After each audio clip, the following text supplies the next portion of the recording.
Olá, bem-vindos ao Almanac Brasil. Não é fácil obter o reconhecimento da Unesco como Patrimônio da Humanidade. Para você ter uma ideia, são só cerca de 800 no mundo inteiro. 18 deles estão no Brasil e um programa só seria pouco para falar de todos. Hoje escolhemos fazer uma viagem arquitetônica no tempo. Vamos levar você para um passeio inesquecível por algumas das nossas mais belas cidades históricas. No Almanac Brasil de hoje tem de tudo um pouco. Cidades com muita história para contar. Cinema brasileiro de primeira em nosso Papo Cabeça. Poesia e muita brasilidade com o ilustre Patativa do Assaré. Dicas para sobreviver na selva. Muita cantoria com o violeiro Paulo Freire. As peripécias de um pombo subversivo em plena ditadura. Entre outras muitas histórias de Almanac. O Brasil é conhecido por suas inúmeras maravilhas naturais, mas não é só isso que temos, não. Devemos também nos orgulhar de nossos patrimônios históricos, lugares que guardam em seus prédios, ruas e casarões um pouquinho do que fomos, somos e ainda seremos.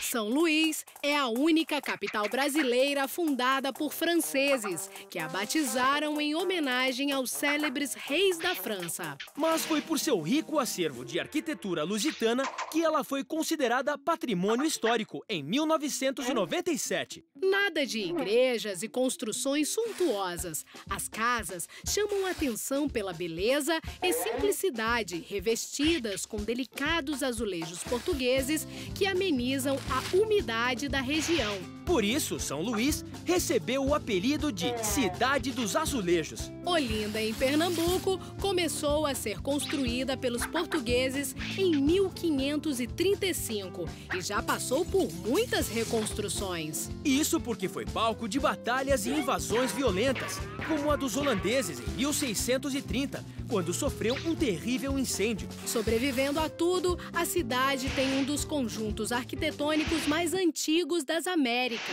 E mostrando que é sempre lutadora, sua população batalhou pelo reconhecimento da Unesco, que veio em 1982. Andar pelo centro histórico de Salvador, na Bahia, é uma verdadeira viagem no tempo. Como um museu a céu aberto, nossa primeira capital guarda preciosos exemplares da arquitetura suntuosa do século XVI. Sem falar no Pelourinho, onde em outros tempos escravos eram castigados e hoje a cultura negra ganha destaque. Você está gostando da nossa viagem? Daqui a pouco tem mais patrimônios históricos brasileiros. Enquanto isso, vamos continuar nossa excursão país afora num papo cabeça com o cineasta pernambucano Lírio Ferreira.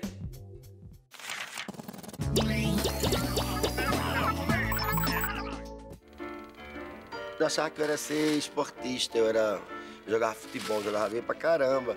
Mas eu ia muito ao cinema. Em Recife eu ia muito ao cinema. E aí eu acabei entrando na faculdade de jornalismo, no início da década de 80, e era uma turma que mexia muito com cinema, e aos poucos eu fui entrando ali naquele universo, e aí eu percebi que, além de ver, eu podia fazer cinema. Ele tem a fé, que é o querosene da alma. E a gente estava no contexto que era o seguinte, estava acontecendo o Mangue Beat, Chico Science, Nação Zumbi, O Mundo Livre, Mestre Ambrósio, oxigenaram esse contexto do cinema que estava se respirando de novo.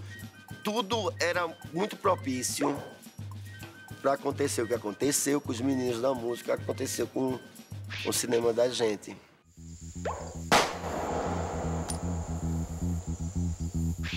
Eu, particularmente, vivi de uma ressaca muito grande do baile perfumado. Quando eu percebi, já eram 3 anos, eu dizia, caramba, o que é que eu vou fazer? Vou escrever alguma coisa no sertão, das minhas memórias, etc e tal. Chamei uns amigos, que foi o Sérgio Oliveira, o Eduardo Nunes e o Hilton Lacerda. E a gente começou a escrever umas coisas assim, que mexem muito com o pai, com o que aconteceu antes, o que é que vai acontecer depois. É um filme que meio atemporal. tenho a pretensão de achar que é um filme muito belo, mas muito imperfeito. Por isso que eu gosto muito dele. E daqui a pouco a gente continua esse papo com Lírio Ferreira. Agora, a gente vai ver por onde anda o Almanaquias.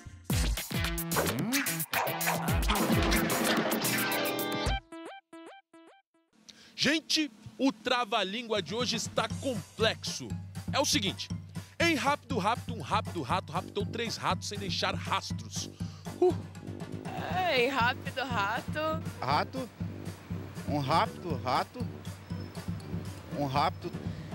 2 ratos, esqueci. Em Rápido Rápido... Em rápido rápido, um rápido... Um rato raptou 3 ratos sem deixar rastros. Olha, deu uma embromada aí, mas a intenção foi boa. Em Rápido Rápido, um rápido rato raptou 3 ratos sem deixar rastro. Muito bem, olha aí, ó, parabéns aí, tá vendo? Você, que é uma pessoa de espírito aventureiro, mas nunca se arriscou muito além do quintal de casa, já imaginou o que faria se ficasse perdido na selva? Pois pode preparar a mochila e o cantil, que aí vão as dicas do Ciência Doméstica.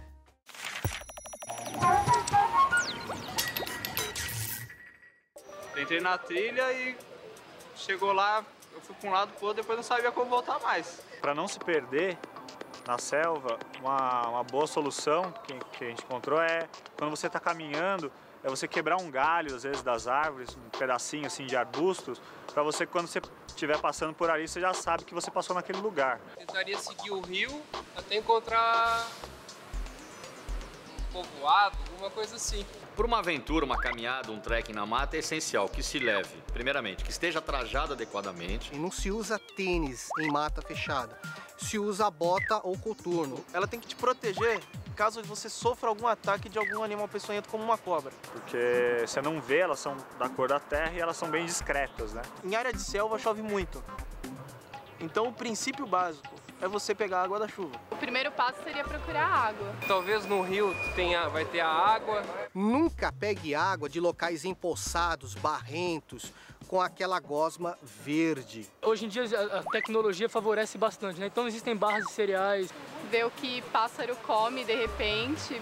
Sempre deixar alguém informado da sua jornada ou sua expedição. A gente já fala de prevenção, vamos se prevenir antes, porque é uma aventura bem planejada. Se der errado, o erro acaba sendo menor. Todo mundo que já passou um pouquinho dos 40 tem uma história para contar dos tempos da ditadura militar. Mas essa que a gente vai ver agora, aposto que você não conhecia.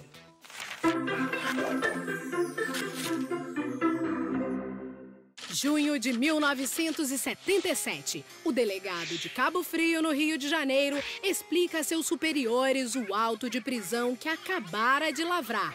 Suspeitamos tratar-se de um mensageiro da subversão. A prisão era de um suspeito que vinha de Conselheiro Lafayette, em Minas, com destino ao Rio. O caso tinha contornos de uma conexão subversiva interestadual. Porém, a novidade é que o suspeito tinha 8 meses de idade e era um pombo-correio. Isso mesmo! Saindo de Minas com destino ao Rio, a ave identificada como Brasil 73198627 foi pega de surpresa por um temporal e fez um pouso forçado em Cabo Frio. Flagrado pelo delegado, o pombo foi literalmente engaiolado. Ele tem nome de educador e alma de violeiro. O Cantos do Brasil de hoje traz uns acordes bem brasileiros da viola de Paulo Freire.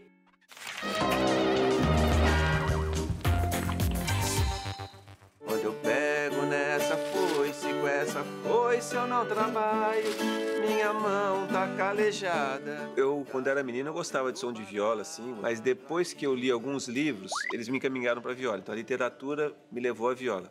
Principalmente o Grande Sertão Veredas, do Guimarães Rosa, que eu achava que se o Rosa tinha uma prosa tão musical daquele jeito, o lugar que ele retratava no livro devia ter uma música incrível. Vou descendo rio abaixo, sinhá.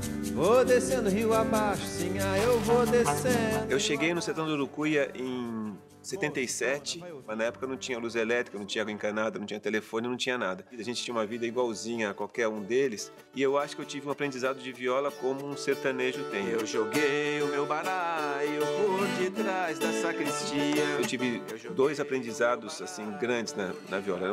Um é com os mestres separadamente, né, como com o seu Manuel e outros que eu conheci lá, e essa coisa que cerca o mundo da viola, como tal pacto com o capeta.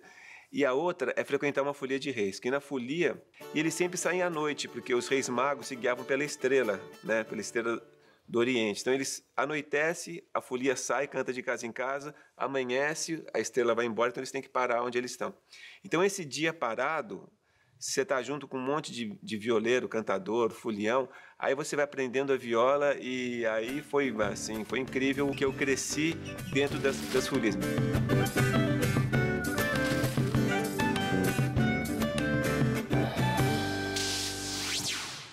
Se você tá gostando do som do Paulo Freire, espera aí que no próximo bloco tem mais. Agora vamos testar os nossos conhecimentos do Brasil e dos brasileiros com o Brasiliômetro.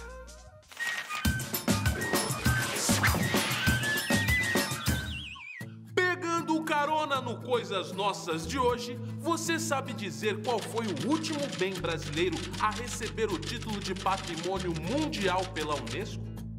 Uma estátua, um lugar... Tô meio por fora mesmo. Fernando de Noronha. Não me recordo. Daqui a pouco a gente volta com a resposta. Não saia daí.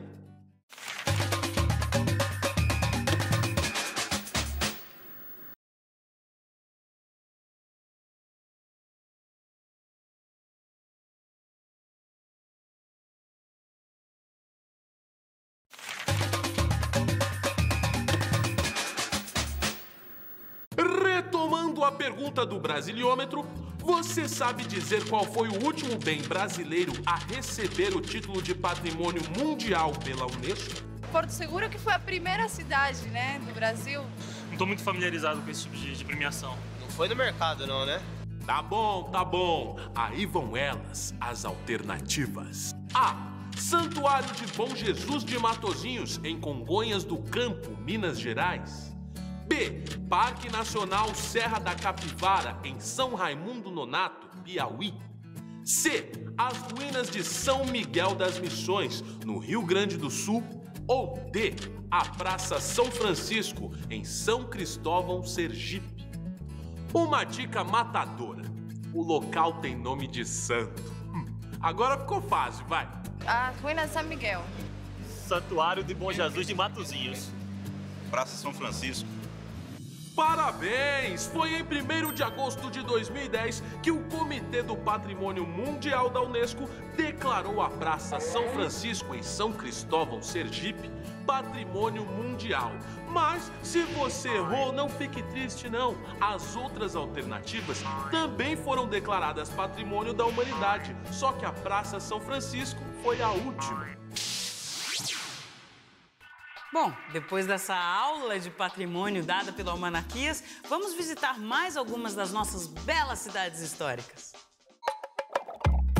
A cidade de Goiás, onde nasceu a poetisa Cora Coralina, foi o primeiro centro urbano do estado, criada no século XVIII após o triste massacre dos índios goiáses. Com promessas de muito ouro e diamante, Vila Boa, como era conhecida, atraiu milhares de pessoas. Apesar da mudança da capital para Goiânia em 1937, a cidade lutou para preservar seus antigos casarões e igrejas. Ouro Preto foi um dos mais importantes centros de mineração da chamada Idade do Ouro. A terra de Aleijadinho possui o maior conjunto homogêneo de arquitetura barroca do mundo. Em 1980, foi a primeira cidade brasileira a receber o título de Patrimônio Cultural da Humanidade.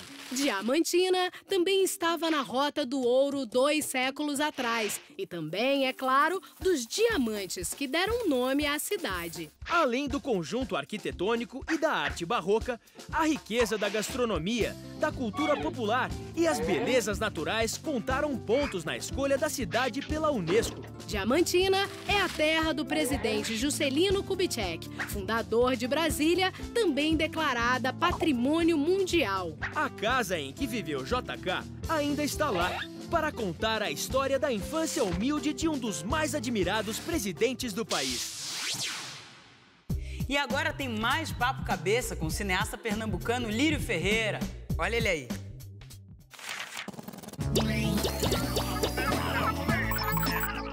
Era muito careta a gente na época. A gente já sentia um negócio assim, a gente faz cinema, a gente não faz vídeo. Existia essa divisão muito clara, uma fronteira não transponível. Não, não sou videasta, eu sou cineasta. Eu trabalho com película. Uma frescura que a gente tinha naquela época, muito grande, que hoje em dia, obviamente, que se mostra que a gente era muito bobo. E essa coisa também de documentário e ficção é a mesma coisa. Eu sempre gostei de trabalhar com ator, sempre foi um aprendizado muito grande para mim fazer ficção, etc. Meus curtas-metragens são de ficção, meus primeiros longas-metragens são de ficção. Eu sempre adorei Jory Ivens, Flaés, assim, eu sempre dialogava com o documentário, mas eu sabia que era uma coisa que não era para mim. E aí que aconteceu Cartola, aconteceu Uma Engarrafava Nuvens. E aí eu comecei a perceber que as ficções que eu fazia eram muito mais documentários das minhas memórias do que os documentários que eu fazia. Eu assisto Baile Perfumado hoje como um documentarista e vejo o Cartola como uma ficção. Impossível nesta primavera. A história do Brasil tem tanta coisa ainda mais para se contar, no mesmo tema mesmo, na variação do mesmo tema, tem muita coisa para se contar. Imagina as que não foram contadas ainda. Revisitar o cangaço, mergulhar de novo em Arco Verde, enfim. Dentro das histórias que eu contei, tem tanta história para contar ainda, que não cabe, né, num formato de 15 minutos, no curta-metragem, nem 1h30, 2 horas no longa-metragem, né? Pitfall, Space Invaders, Pac-Man. Se você conhece esses nomes, com certeza é um dos milhares de fãs do videogame que foi febre nos anos 80 no Brasil. Vamos ver quem se lembra.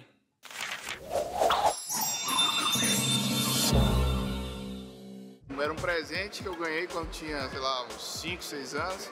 Que a maior briga era entre meu pai, meus tios e eu por causa do Atari. Ficava aquela disputa entre meninos e meninas, né? Foi um dos primeiros que saiu no mercado, né? Que era com cartucho ainda e tudo mais. Funcionava lá em UHF, televisor, a frequência às vezes pegava, não pegava. Era um controle que tinha um botão apenas e uma manivela. A gente ficava o dia todo mexendo na manivela. Tinha um joguinho super legal que eu chamava, acho que Pac-Man, que ele ia comendo, assim, umas bolinhas, assim, era muito legal. A gente fazia troca de cartucho também, né? Cada um jogava com cartucho do outro emprestado também, né? Tinha o Enduro, que esse aí era o fantástico, né? O carrinho de corrida lá. E se não fizesse as tarefas, eu não jogava o Atari.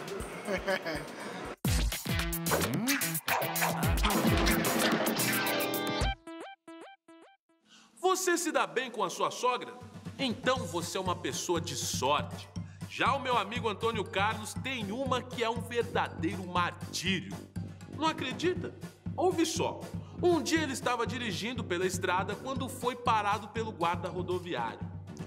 Senhor estava a 130 km por hora. A velocidade máxima nessa estrada é de 100 km. Seus documentos, por favor. Imagine, seu guarda, eu estava a 100 com certeza. Nisso, a sogra no banco de trás do carro corrigiu. Antônio Carlos, para de mentir, você estava a 130 sim, ou até mais. O pobre metralhou a sogra com um olhar, mas ficou quieto. E o guarda continuou. E além do mais, o senhor também estava sem um cinto de segurança. Mas, seu guarda, eu estava com ele, eu só tirei para pegar os documentos. Novamente a sogra meteu o bedelho. Antônio Carlos, deixa disso. Você nunca usa cinto? Aí já foi demais. O motorista não se conteve e soltou um berro. Cala a boca já, sua louca! O guarda se inclinou em direção à velhinha e perguntou: ele sempre grita assim com a senhora? Não, seu guarda, imagina, só quando bebe. Que amor de sogra, hein? Esse caos do almanaquês tá parecendo história de pescador de tão exagerado. E você que gosta de pescar, que tal aprender com quem entende como se faz uma boa rede?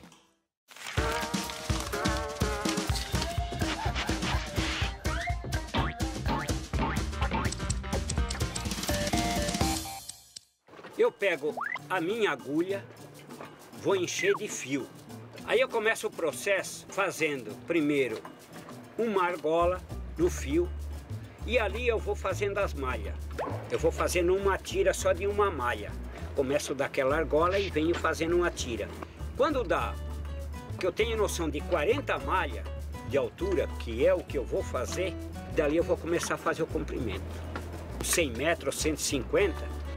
Agora eu vou para o processo do entralho da rede. Eu vou esticar a corda, 10 metros de comprimento, e vou entralhar a rede. Enfiar as malhas naqueles fios, na encala, para mim amarrar na corda. O chumbo para a rede, ele tem que ser oco. A gente só abre ele com a faca, esgaça bem, abre bem ele, coloca a corda dentro e depois bate e fecha. Nesse vão aqui eu coloco uma boia enfiada aqui dentro e depois eu prendo com essa corda. Depois que tiver a boia e o chumbo colocado e a rede pronta, eu aviso para você pegar. Aí você pode pegar a rede e levar para o alto mar para pescar. O ilustre brasileiro de hoje tinha nome de pássaro. E como pássaro, rodou léguas cantando suas poesias para todo mundo admirar. Esse é Patativa do Assaré.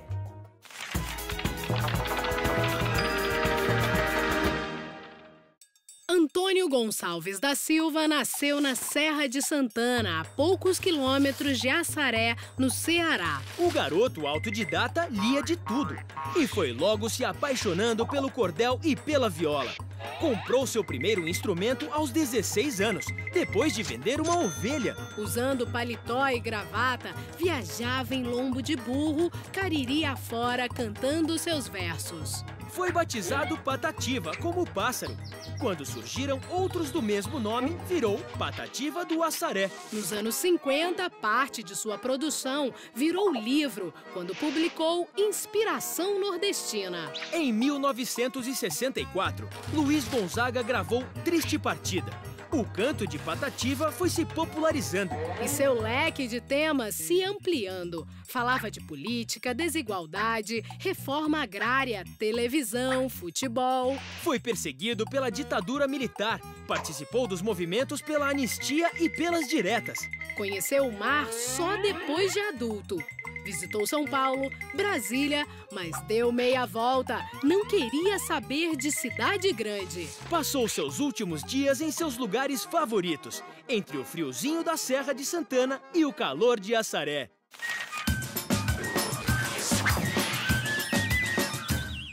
Bem, amigos do Almanac Brasil, estou aqui diante deste par de olhos enquanto me pergunto a quem eles pertencem.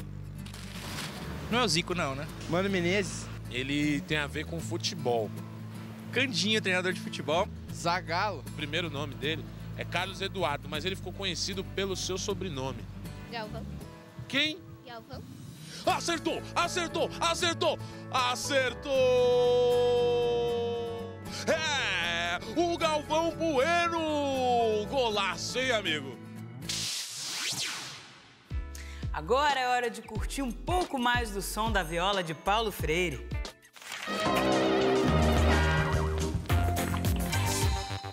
Quando a chuva estava assim bem fininha, assim, eu saí do meu esconderijo, que eu me escondi, certo? E vi o Curupira voltar ali, assim, com os cabelos vermelhos. A minha família tem muitos contadores de história, né? E quando eu cheguei lá no sertão e vi que as músicas que eles faziam de viola, a corrida do sapo e o veado, o canto da inhuma, a lagartixa, eu comecei a criar esse gosto e essa, acho que uma certa facilidade e vontade de trombar com esses mitos também. Mais por prazer do que por método. Aí isso depois acabou até virando um trabalho. E o capeta viu a dona. Que vê, na beira do rio, que vê. O No ar, eu peguei 12 causos que eu achava divertidos, que eu gostava de contar, sobre os mitos, escrevi os causos, compus as músicas de viola e aí eu chamei os arranjadores. O bacana do caos, né? Cada vez eu gosto mais de contar a história, é que o caos ele traz de novo a aproximação entre as pessoas. Então, eu não gravo o caos em disco, porque eu acho que o bacana é a pessoa ir lá, encontrar, vir no show, sentar como se fosse na beira de uma fogueira, assim, e contar a história. Então, essa aproximação entre as pessoas, a gente vê as lições que os mitos têm, porque um mito aparece, ele surge, não é do nada, ele tem alguma função muito social, uma função muito forte para vir ensinar alguma coisa para a gente.